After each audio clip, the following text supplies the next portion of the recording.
সুন্দর ফুলগুলো ফুটেছে দেখুন বন্ধুরা। আমি এসেছিলাম অন্য একটা জিনিস আপনাদেরকে দেখাবো বলে, কিন্তু এদের দিকে চোখ পড়তেই এদের না দেখি আর পারলাম না। তো চলো কি দেখাচ্ছি দেখাবে। এই দেখুন বন্ধুরা, এই যে তুরুল নামছে। আর এই দেখো ঝিঙেটা, দেখো। হ্যাঁ, ঝিঙেটা ছোট।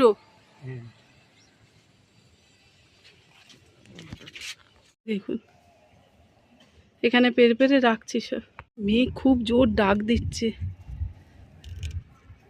আর এই যে বললাম, একদিন দুদিন যদি একটুখানি ভুল ভ্রান্তি হয়ে যায়। আর এইটার মাথায় ওই যে একটা ঝুলছে, অন্ধকার করে এলো পুরো। তো বন্ধুরা এই দেখুন অনেক কিছু নষ্ট টষ্ট হয়ে যাচ্ছে। এই দেখুন এই বেগুনটা দানা হয়ে গেছে। এটা কিন্তু এই পেড়ে আর এই দানাগুলো শুকিয়ে নিতে হবে, তাহলে বেশ ভালো গাছ হবে, পোক্ত গাছ। আর আমি দেখছি ঢ্যাঁড়স গাছে, ঢ্যাঁড়স তো অনবরত পারছি। পুঁই শাক এইখানটায় ভর্তি হয়ে আছে। আর ওই দেখুন বেগুন গাছের গোড়ায় একটা বেগুন, আমি দেখাচ্ছি কাছে গিয়ে। এই দেখুন, এই দেখছেন, এই আরও তো আছে, সবসময় দেখাই আপনাদের। ওই দেখুন ওই তুরুলটা পারবে বলে আসছে। এই কাণ্ডগুলো কি আর আমি করতে পারি? আমার দ্বারা সম্ভব হয় না। আরও আছে ওইদিকে মাখন শিমও আছে।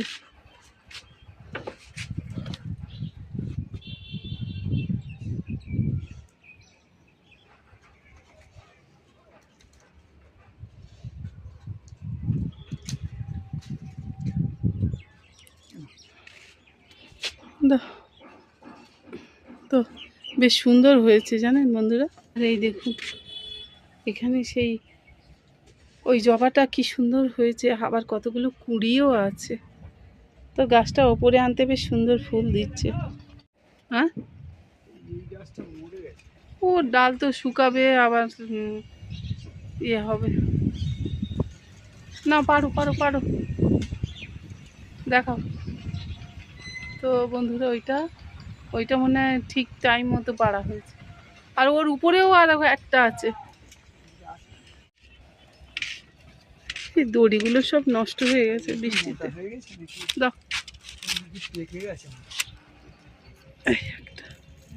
আর ও যে উপরে একটা, আমার ছেলে বলছিল মা যেটা পেকে গেছে সেটা রেখে দিও, জালি হবে, ওই খোসার দাম কত।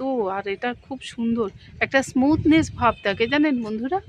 এই দেখুন আকাশের অবস্থাটাও দেখাচ্ছি, কি কাণ্ড হয়ে এসেছে।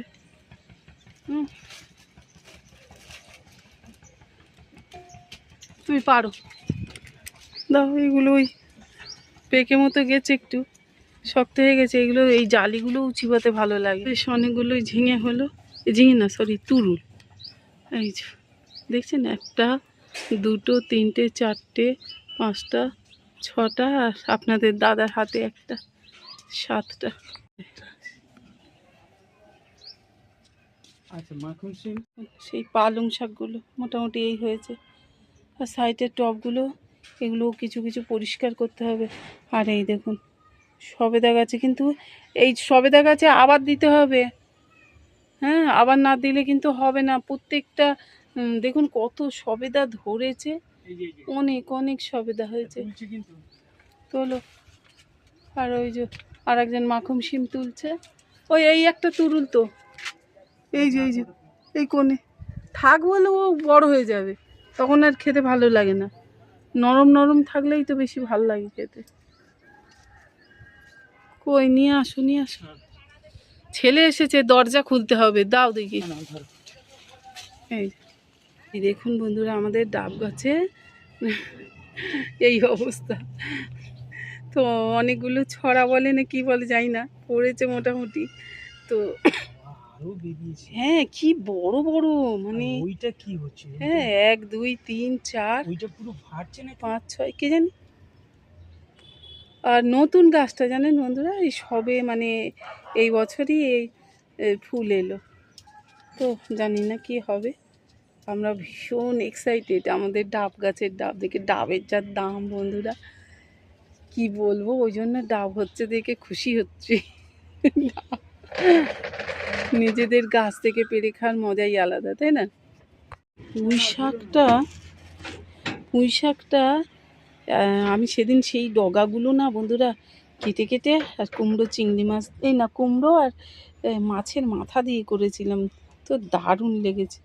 এই দেখুন, ও বাড়িতে বাড়িতে নিচেও যাচ্ছে, ওপরে উঠছে। যাকে এইবারে এগুলোতে আমি অন্য গাছ দেব।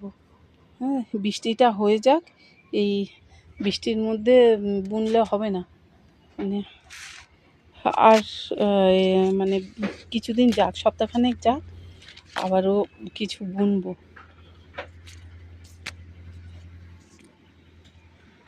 চুবড়িতে আর জায়গা নেই, মোটামুটি পুরো ভরে গেছে এই সব রকম। আর এই শিমগুলো না বন্ধুরা, এটা সেদ্ধ করে ভর্তা করলেও ভাল লাগে, ভাজলেও ভাল লাগে, দারুণ লাগে এটা। আপনার কেমন লাগে? আমারও ভালো লাগে খুব। আকাশটার অবস্থা খারাপ, আসবে খুব জোরদার। ভাবি ওইদিকে একটু সরে থাক। তো বন্ধুরা, সিম্পল স্টাডির নতুন একটি পর্বে সবাইকে অনেক অনেক স্বাগত জানিয়ে শুরু করলাম। আর আজকে এখন তো বাগানে শুধু বীজ বপন ছাড়া আর কিছু নেই, কারণ এই সময় গরমের সবজি শেষের দিকে, আর শীতের যে সবজিগুলো সেগুলো বোনার পালা।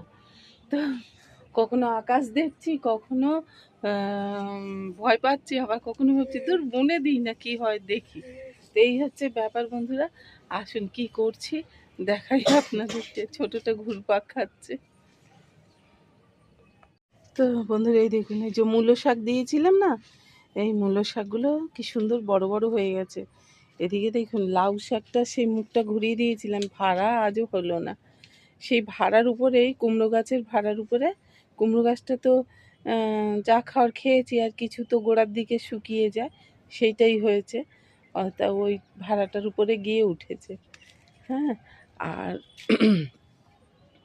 আপনাদের দাদা খালি ডাকছে, ছায়া দিকে এসো, এদিকে এসো, দেখি কি করছে। ওটা ঢেঁড়স নিয়ে দাঁড়িয়ে আছে। আর আমরা গেছে না, আমরা ঝুলছে দেখছি, ওই যে উকি পাচ্ছে, আমরা পাতার আড়ালে আছে, বোঝা যাচ্ছে না। এইদিকে চারটে, ওই আছে কিছু, আমরা আছে, এখন তুলবো না, থাক, অনেক সবজি তোলা হয়ে গেছে। আর এই টুকটাক যেগুলো ঢেঁড়সগুলো আছে সেইগুলো পেরে নি। পোকা সেদিন ওষুধ দেওয়ার পরে বৃষ্টি হয়েছে, বৃষ্টি হওয়ার পরে আবার সেই পোকাগুলো আবার রিটার্ন করেছে। বৃষ্টি হলে মুশকিল। এই যে গুপ্তধন বার হচ্ছে। এই দেখুন, এখানে আছে সেই শশা। হ্যাঁ, ওই শশা গাছটা তো নষ্ট হয়ে গেল অধিক বৃষ্টিতে, কয়েকটা শশা দিয়ে। তারপরে আবার ফের এই শশার দানাগুলো নিয়ে এসে হাজির হয়েছি। আজকে দেখি কটা দেয়া যায়। শশার দানাগুলো খুব সুন্দর দানা ছিল, দেখি কি হয়।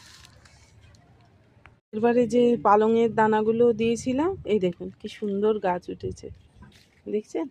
এই দেখুন, এখন কিন্তু বুনলে হবে, তবে একটু খেয়াল রাখতে হবে, অধিক বৃষ্টি জলটা যেন না দাঁড়িয়ে যায়। আর এইগুলো সব রেডি হচ্ছে, এইগুলো এবারে এই বাঁধাকপি, ফুলকপি, শীতের সব সবজি দেওয়ার জন্য সব রেডি করা হয়ে গেছে। এই যে এবার ঢেঁড়স গাছগুলো কেটে ফেলবো, কেটে আর এই শীতের সবজিগুলো বড়। এই যে এই দানাগুলো শশার দানা, কই এই যে দাও, এইদিকে। এটা কি? এই দানাগুলো, হ্যাঁ, এই দানাগুলো দিয়ে দাও। হ্যাঁ, আর আচ্ছা, কটা রেখে দিয়েছি, সব একসঙ্গে দিলে যদি পচে যায় আবার পরে দিতে পারবো না, ওই জন্য। শসার দানা রেখেছো? শসার দানা কয়েকটা আছে না। আচ্ছা, বলছি তোমার ওই ওইখান। তো বন্ধুরা এই যে এইখানে দেওয়া হচ্ছে, ওই হলে গাছ বার হলে তখন এখানে ওখানে ডিস্ট্রিবিউট করে দিলেই হবে, বুঝেছ? হ্যাঁ, ওই গোড়াটা তুলে দাও, ওটা তো নষ্ট হয়ে যাচ্ছে। কই না না কিছু না, দাও। দাঁড়া, সব কটা দানা এক জায়গায় দিয়ে দেবো? হ্যাঁ, পরপর এরকম গোল করে সাজিয়ে দাও, তা যেখানে যেখানে যা উঠবে তা সেইগুলো নিয়ে আবার দিই। লাল শাকের দানা ওই বেডটায় দাও, কলমি শাকের বেডে। সেটা কি লাউ? এ না, কোনটে? কুমড়ো, এই দেখি লাউ। দেখি। হ্যাঁ,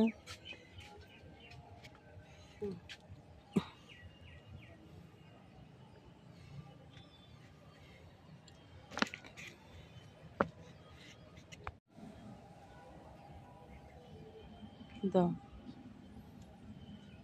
এখানে শসা দানা, কুমড়ো দানা আর একটা লাউ দানা দেওয়া হলো। তো যে দানাই বার হবে সেগুলোকে নিয়ে ওই একটা একটা বেড সব খালি করা হচ্ছে, তখন দিয়ে দেবো। দানা তো বার হতে এক একটা দানা বার হতে মিনিমাম 7 দিন 8 দিন সময় লাগে।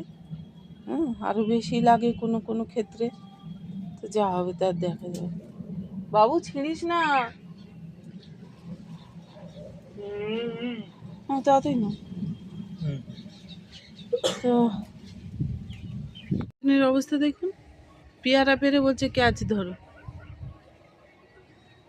আমি এলাম একটু কলমি শাক তুলবো, জানেন? শাক না তোলা হলে খাওয়া হয় না, আর শাক নষ্ট হয়ে যায়, সব থেকে বড় কথা। আমি যে সবসময় বলি না আপনাদের যে আমার বাগানে সবজি মোটামুটি ফুরায় না, তো ওই না ফুরানোর একটা যে জিনিসটা আপনাদের কাছে অনেকবার শেয়ার করেছি, সেটা হচ্ছে ওই থাকতে থাকতে লাগিয়ে দেওয়া। তো কিছু ধনেপাতা আবার দেব, পালং শাক, লাল শাক আবার বুনে দেব, মানে একটা ফুরাতে ফুরাতে আবার আর একটা তৈরি হয়ে যাবে। সারা বছর এই করে আমি সবজি পাই। তো আপনাদের সঙ্গে এর আগে শেয়ার করেছি এক জিনিস, আর বারবার শেয়ার করুন, ওই যে আপনাদের দাদা দানা নিয়ে ঘুরপাক খাচ্ছে ওই বেডে দেওয়ার জন্য, যাকে ও দিয়ে নিক। দিলাম না বন্ধুরা, যে শাক তুলছে, এই দেখুন আবার কিন্তু একবারের মতো শাক তুলে নিয়েছি। চলুন দেখাই আপনার দাদা কি করছে। এই যে লম্বা বেডটা বন্ধুরা, সেটা কিন্তু রেডি হয়ে গেছে, আর এই বেডেই দিয়ে দেবো। এতে শাকটা খুব ভালো হয়, তাই না? আর সত্যি নয়নতারা দেখে চোখ গেলে না, চোখটাই কেমন জুড়িয়ে যায়। দেখুন, আগে কিন্তু আমি এই জঙ্গল ফুল বলে এগুলোকে সব উপরে ফেলে দিতাম, হতে দিতাম না। এই যে ছোটটা খাচ্ছে বসে বসে পেয়ারা। বন্ধুরা, এই আগের পালং শাকগুলো দেখছেন খাওয়ার মতো হয়ে গেছে। বন্ধুরা, আজকের ভিডিওর কোনো অংশ যদি আপনাদের ভালো লেগে থাকে তাহলে লাইক কমেন্ট শেয়ার করতে ভুলবেন না। টাটা বন্ধুরা।